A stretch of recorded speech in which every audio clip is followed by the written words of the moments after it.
మంత్రి వివేక్ ఢిల్లీలో పర్యటించారు. ఆదివారం మంత్రిగా ప్రమాణ స్వీకారం చేసిన వివేక్ మల్లికార్జున ఖర్గేను, కేసీ వేణుగోపాల్ను కలిసి ధన్యవాదాలు తెలిపారు. కార్పొరేషన్, లోకల్ ఎన్నికల్లో మంచి ఫలితాలు తీసుకురావాలని మల్లికార్జున ఖర్గే, వేణుగోపాల్ చెప్పినట్లు మంత్రి వివేక్ తెలిపారు.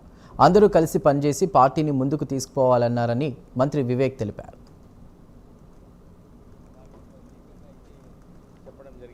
మంత్రి పదవి స్వీకరించిన తర్వాత స్వేరింగ్ ఇన్ సెరమనీ తర్వాత ఈరోజు ఢిల్లీకి రావడం జరిగింది.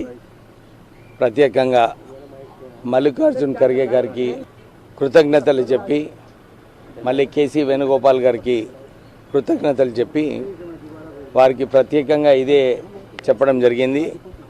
ఈ సోషల్ కాన్సెప్ట్ ఏదైతే హైకమాండ్ నిర్ణయించుకుందో ప్రజలలో చాలా మంచి స్పందన ఉంది.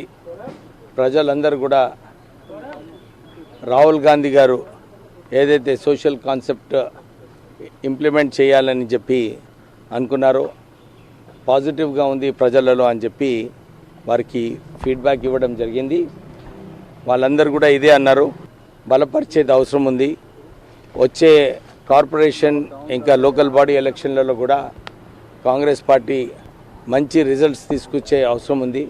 మీరందరూ కూడా గట్టిగా పనిచేయాలి, పార్టీని ఇంకా ఎక్కువ బలోపేతం చేస్తే బాగుంటుందని చెప్పి వాళ్ళిద్దరు కూడా అడ్వైజ్ ఇవ్వడం జరిగింది. మంత్రి పదవి